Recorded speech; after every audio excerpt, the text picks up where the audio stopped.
Okay. Uh, okay. Thank you, Tim, and thank you, everyone.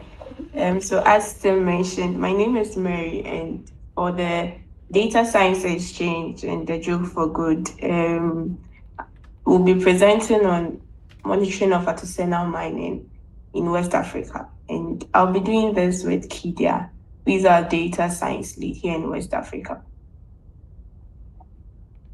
So the team responsible for this service is myself. I'm the service lead.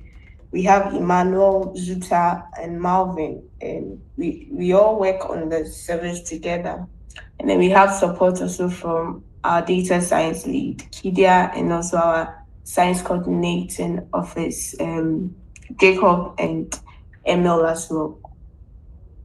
So when we say Galamsey, it's derived from the phrase gather them and sell, and locally is referred. Galamsey is a local name, but it's a name for illegal small scale mining here in Ghana. And these activities are mostly in the rural communities where farming is or was their primary occupation. But however, because farming isn't as profitable as it was before, and there's problems with selling of crops, many folk have turned their lands or they've turned to Galamsey as their major source of livelihood now. So this shift of farming to Galamsey has led to a lot of disturbances and environmental and socio-economic impact. So I would lead Kidia would throw more light on this.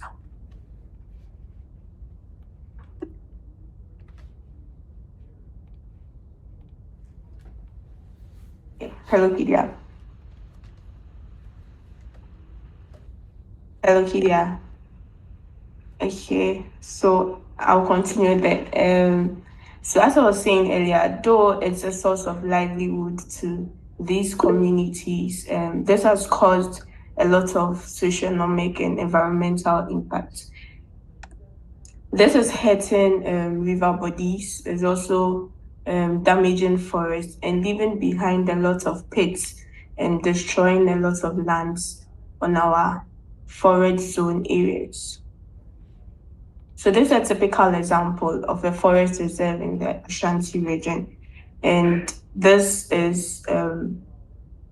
shows the increase in the mining footprint from 2018, and we can see how much it's expanded in 2020 and in 2022. So in this service, we aim to understand the extent and the severity of the environmental degradation in these areas, and how can we accurately map these areas for public institutions, local authorities, and civil organizations who are interested in forest rehabilitation and restoration exercises, land reclamation activities, and also how we can save or help the livelihood of people living in these communities.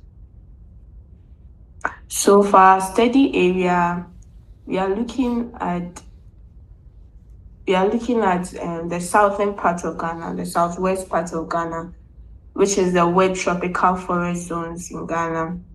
And this is the place where the activities are happening a lot. Okay. So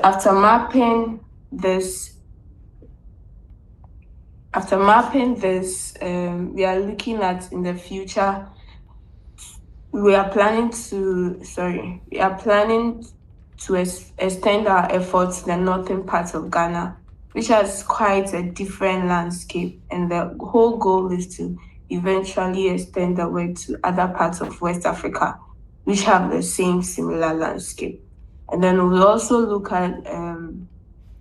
assess the quality of the water in the river basin, which is the Pra River Basin, since most of the rivers in this area are polluted. So then our workflow.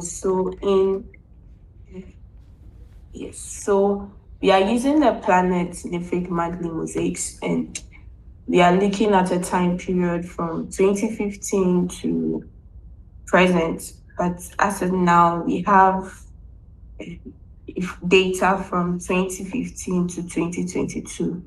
So we use the UNET model to train some of the training samples we've labeled from these images, and then we test the model. And once the model is okay, we realized there were a lot of misclassifications, just as the first machine learning process we used, but this time they were reduced a bit. And what's differently we did in this model is in picking the training or during the labeling, we picked 3 different data sets. So we have the active sites, we have the abandoned areas, and then we have polluted river. So in order to take care of the misclassifications, we use an idea from the old model where we use ancillary data like settlement and roads, legal concessions, which is quite vast. And that's one of the things we would want to we want to discuss and find solutions to during the data exchange. And then when we have our mining footprint, we do the accuracy assessment. And once it's done, we display them on the portal for analysis. And so that's the link to our portal, but it's still under development. So for now, what you see there will be just the footprint. The analytical part is being developed, so it's not done yet. So as I said, we use a UNET architecture for this model, and then TensorFlow as well. So this is the result. So in this, we see there's a part of a satellite image, the planet image that will use, the marks after the evaluation of after the training. So we see our active sites, we see our abandoned areas, and then we see polluted rivers classified in this. And so for the years that we have from 2015 to 2022, we have the statistics available. And maybe someone may ask, why does it keep rising and falling? So in 2017, Galamsey was banned in Ghana. Yes, but then after a while, not throughout the year, after some months, people went back to it. And since then, it's been back and forth because they are like task forces, they are military, the military and the police who visit some of these sites to check on them. So once they get the hint, there is a check coming, they either vacate the place for some weeks, a month.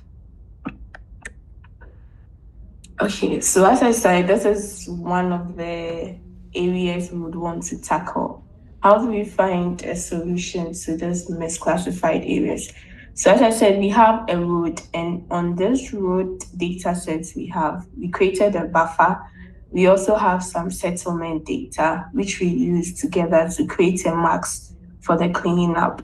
But then what we realized was that for every year, there may be some new places like hamlets and some small communities, which pick most of them a lot. So how can we generate this ancillary data using maybe a deep learning model from each image without bringing in data from outside? So what do we have? So we have the planet-based image maps, the monthly mosaics we used. We have the mining footprint, both raster and vector, and categorized into the 3 different parts we mentioned. And as part of the cleaning also, we created NDVI marks from the planet images for each year or for each mosaic image, so that if there's any area captured, that is vegetation, it takes those areas out. And then the data that was used for the maps for the cleaning.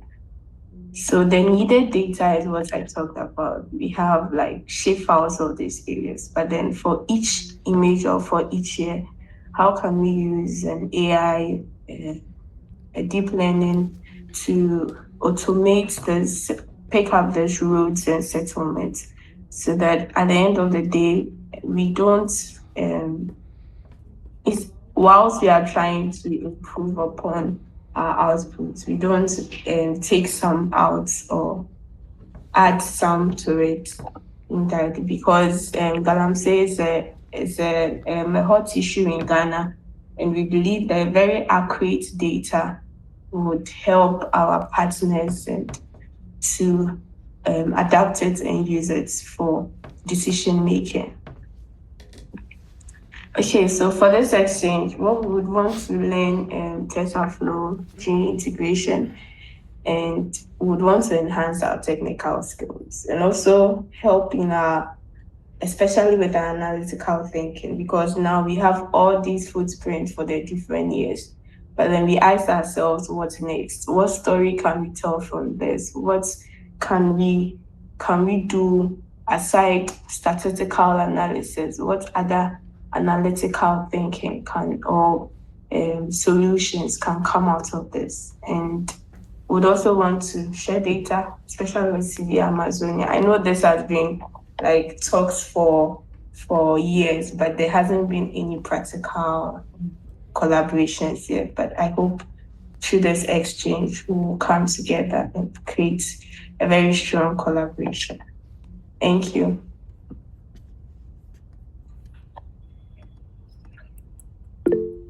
Great, that was fantastic. Thank you so much. Really, really great. So let's just open it up to some questions and feedback. Glory, go right ahead. Thank you, Tim. Thank you, Mary, for this brilliant presentation. I have a couple of questions. Please, can you come back to the slide 11 first? Slide 11? Yes, 11. Yep. Yeah, from this slide of yearly statistics, I want to know is it related to the entire Ghana or only of the Ashanti region? Yes. So for this statistic, is based on our project area for them, which is this part, the place marked yellow. So that's where we are working currently. So it's for area for each year for this particular area. Okay, so this is the south of Ghana. Yeah, that's the south, we'll say central western or western central. Yes, not really the south. Okay. Thank you. Can you come back to the question? I have so many questions. So I'm sorry. I would like to know from the slide 11 again, we can see there's a decrease in Galamsey activities in 2017 and a bit on 2029. Do you know what's happened? What is it that we have that decrease, or is it because of something internal that is related to government, or it is because of the artifact of images that we are using? Because we are using Planet image, and we know sometimes we can have those cloud cover that can affect the result. Yes. So the results, as I mentioned earlier, in 2017, around that time, Galamsey was banned totally in Ghana. And as of now, it's like a criminal offense to be caught. And since then, there's been like a task force and who go to sites unannounced. So in the activities, people do it, but then if they realize or they hear this, the task force coming to do a monitoring, they abandon the places for like weeks and months. And since for our images, we do a median for each year. For now, that's what we do. So it could also contribute to it. And one thing we also realized that with the model and the training samples that were picked, And some places, even though it could capture most of the places within an area, some parts are also left out. Yeah. So all these factors could contribute to the changes we are seeing. Okay, I see. Thank you. So there's the same phenomenon that is happening also in 2022. So I guess it's also related to the same factors that you mentioned. Please, can you go back? Can you go, I think, to the next slide or again? Yes. Or next? Yes, the previous one. Yes, this one. So you are using this data and you need this one. First of all, I would like to know if the data that you are using can be shared, like the mining footprint, that is where you have active, abandoned, and polluted rivers. I would like to know if those data can be shared. And also, you said you need, when you say need the data, is it something that you need? Not need, Actually, but yes, it's needed. But then we are looking at an automated way using a deep learning machine or an AI model to pick the roads and settlements directly for each image or each year so that we don't use the same maths for every year because sometimes there are new hamlets, there are cities expand. So that's what would want. okay, because I know from these data set, this is something you can get from the open, I think it is open street map. So that's what Yes. we are also using for our project. Like we get data from OpenStreetMap that is related to whether it is cities, town, or buildings, and so on. Yes, we have all those buildings. We have all of them, but then we've merged all of them into one mask. But then it's the same mask being used every year for each image. And we realize it's not the same for every year. So if it's possible to get one for each image, if you could generate roads, if you could generate settlements from the image without any reference from outside, I believe it will improve on the accuracy of our data. Okay, thank you very much, Maria. I think I'm done with my questions, but I would really love if you could share the data of mining footprints that you have, where you have active, abandoned, and polluted rivers. I will share my email. Thanks. Okay. That's all for me, team. Wonderful. Thanks so much, Gloria. Over to Biplav. Yeah, thank you so much, Mary, for the presentation. I had a question on slide 11 where you're showing the statistics. Is this like how are these numbers coming? Is this from the government or is this from your model itself? Just from the model itself. Okay. Okay, and I have another question on, so you have three labels that you're trying to predict: the active and abundant mining as well as the polluted rivers. Do you sort of have a I don't know, a example here that you can show us? Maybe some of the spectral properties are significantly different among them.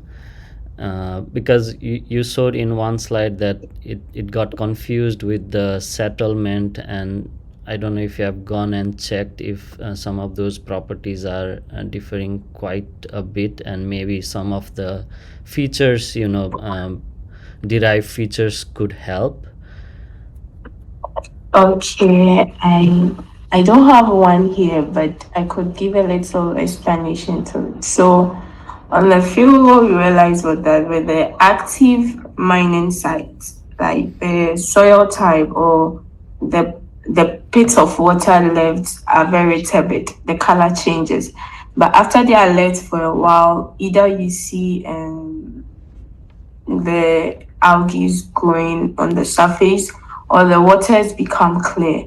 But around it are lands that have been degraded. So those was the training, those was the criteria we used for the active and then the abandoned sites as seen on the field. And for the rivers, because the feature is linear, the water is turbid, so those colors also help us with the training. Okay, so it's also a matter of your temporal kind of thing, like because your active would turn into an abundant after some time. So there's also that temporal component that probably would also be very useful, right? Yes, please. Okay, and just curious, like how are you collecting your labels? Are you looking at Planet itself and then digitizing it, or is someone on the field going and doing this validation? Yeah. Okay, so the labeling is quite manual. Yeah, I would say it's digitizing on the Planet images, but what we use is we use Photoshop. So in the Photoshop, when we select a particular area, because of the color is one thing that helps. We select, after selecting an area, we select based on the color, and then it selects the same colors in those areas. Then we save them as our training. So, yes, that's also one tedious, like, yeah, that would. Yeah, so there might be some error in those label themselves, right? Since no one is validating and it's only the color that you're looking. Yes, the color and then the shapes as well. Okay. Yeah, and just last on the data set that you're requiring, I think team mentioned here about the population data set that are available in Earth Engine. They provide you the temporal resolution as well, so you can filter by the year that you're interested in. But also within OpenStreetMap, because I worked a lot OpenStreetMap data collection, field validation in my past life. But if the person who is digitizing it, there's also a way they can put in the year information, and you can actually see like when that particular feature was created in OpenStreetMap, and later if someone edited it, when that was edited. So all that log is in OpenStreetMap. They have API to access those information. Maybe that could also help you to filter some of your building data sets or the road data sets that you're using from OpenStreetMap. Yeah. And I guess that's all I have for now. And over to you, team, or Aditya. I see his hands up. Yeah, over to Aditya.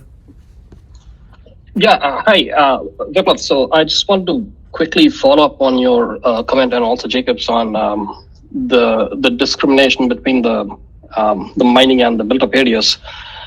I sort of hope that hyperspectral data becomes available soon, because that's most likely going to be able to tell the spectral differences apart between the substrate that's been dug up and what's built, right?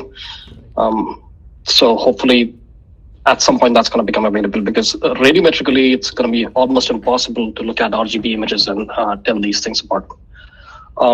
So that was just a quick comment. And Mary, I had a question. So I think we spoke about this in the past, but now that you're using the UNET to classify the Galamsey itself, how difficult would it be to do the same with the settlements? And I also asked this in context with, the building footprint data set that Google has released super recently, I guess. Because I went in there and looked at this, and it's actually picking up the houses in these areas. So just your thoughts. I'll stick in the link as well. Okay, thank you, Aditya. And sorry for So the question was why don't you pick it? I think it's something we are working on. So we are creating like a land cover data set using the UNET as well. But it's still work in progress. I guess when that is done, we'll also have access to that as well, together with the population data by Google. Thank you. Well, wonderful. Yeah, I was just going to add a comment on, Biplav's point about sort of the data collection, data labeling approach. I put it in the comments as well. Something to maybe think about is, taking advantage of Collect Earth Online, just so things are really systematic. And Andrea gave a fantastic presentation maybe like a year ago on the do's and don'ts of data collection, and especially with like digitizing within Collect Earth Online. That I think is just a stellar presentation, and something that we could really be taking advantage of for a lot of deep learning work. So something to explore, and also you can think about it as not being a huge effort on the technician side and the technical team, but even maybe outsourcing this to other folks that you could train in really systematic way to bring up your training points. I've got a whole bunch of questions, but I'll pause here. If there's any more questions on the line, let me go back to the chat here. If there's any more. Okay, I'll just hop into a couple questions. So you mentioned using a UNET, and I wonder, since you don't have really sort of the metrics to compare the performance right now, it may also be worth kind of maybe taking a step back and looking at a DNN, something relatively simple, and see how that performance, just visually, you don't even have to get into statistics, but just visually, to see if you're actually sort of not over predicting and capturing some of those urban areas. So maybe something simpler might actually help here. So we can, at the Data Science Exchange, this is something we can also maybe test out, straightforward, more simplistic architecture. Also on the data labeling automation, I know I just mentioned the Collect Earth Online is sort of like, a more systematic way to still manually collect this information. Maybe I want to turn it over to Ate if he's still here, and Nien. You guys have experience on harvesting data labels from JRC and making that automated for the hydrofloods work. And maybe there's some sort of brainchild thing we could think of from, harvesting from maybe the Google buildings data, or even Microsoft or Facebook, that allows for every year to generate those automatic labels. And I know I'm throwing you guys on the spot, but if you've got anything that comes to mind, that might, help marry out.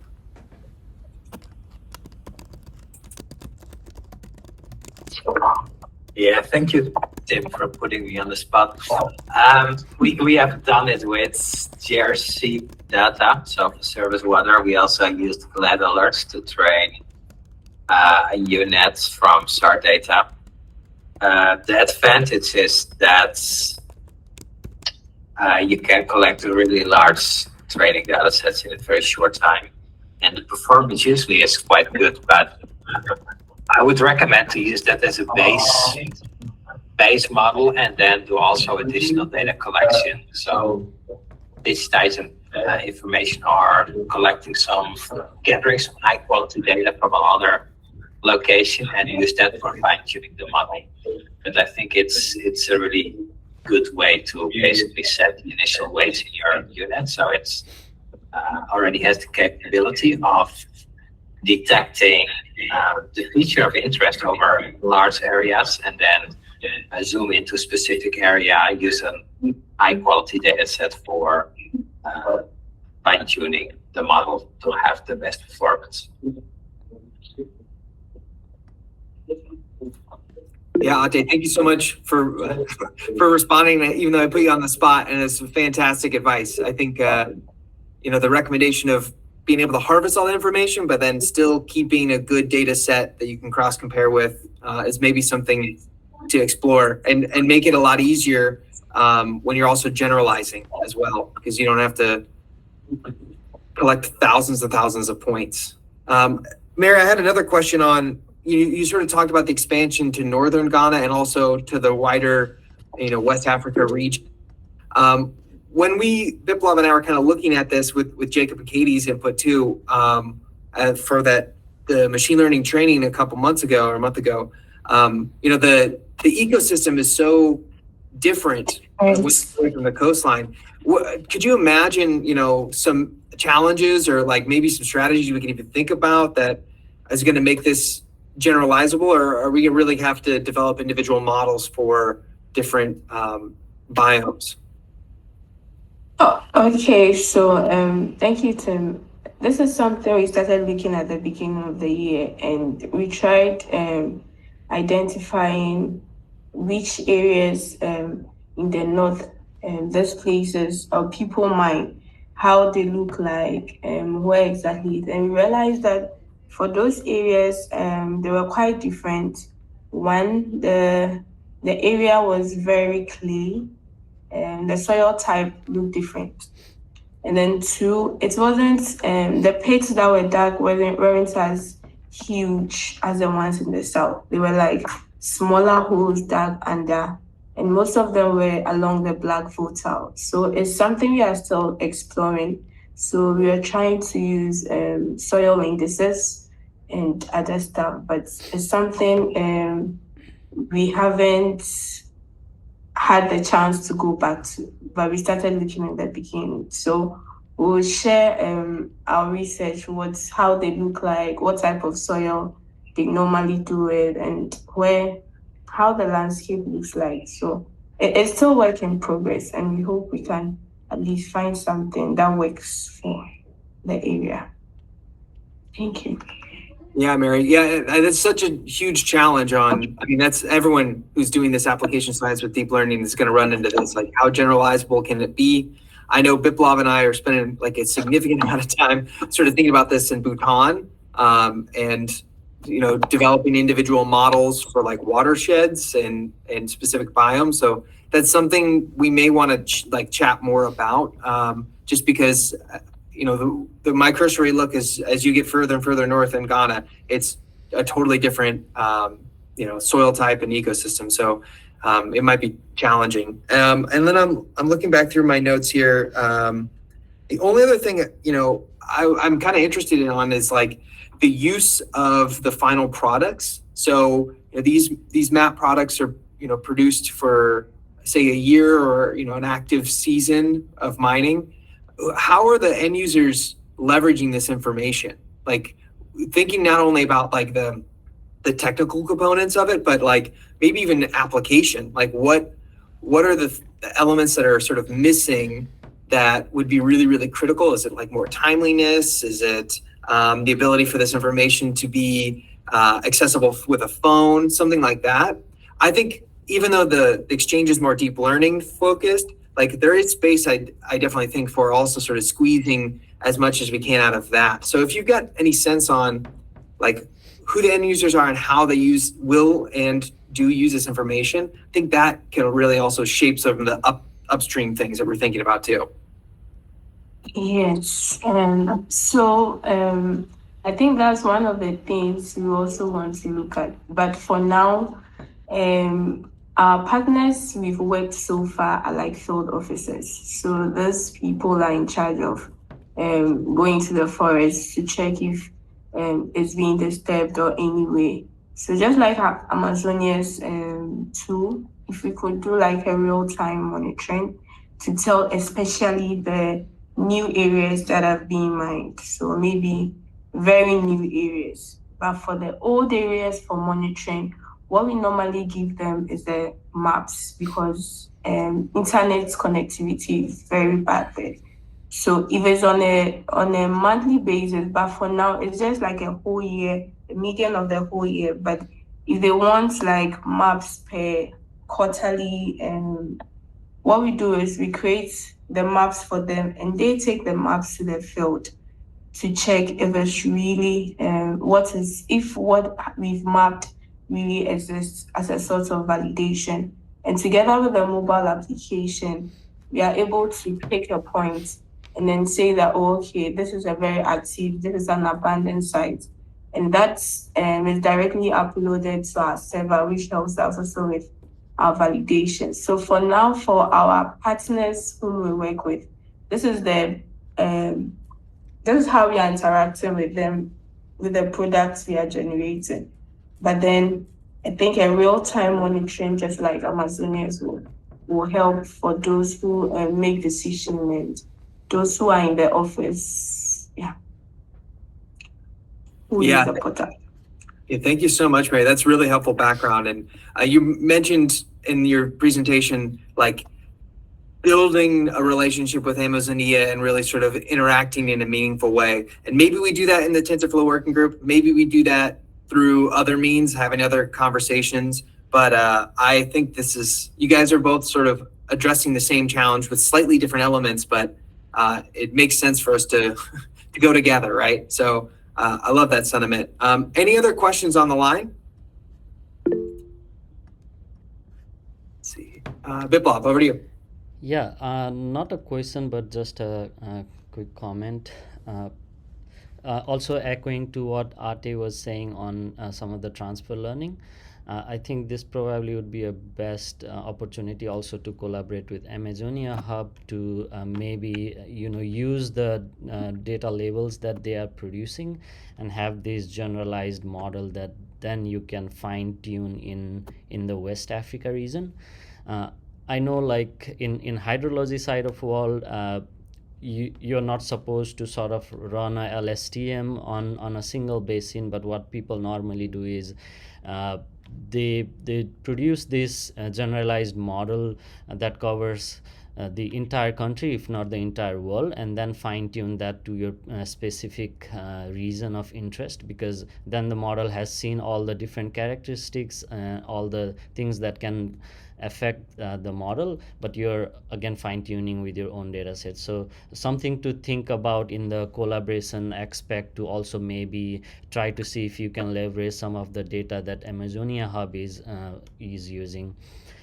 And so for Amazonia Hub especially, I was I ran some of these newer segment anything model just to see if we could capture some of those abandoned or active ponds, and it looks like it does a pretty decent job even when you're using the Google base map. So maybe try running that, so it could help you in the digitization aspect, and you can cover larger area in shorter amount of time. That's could also helpful for your model to just get like large amount of data. Just some thoughts.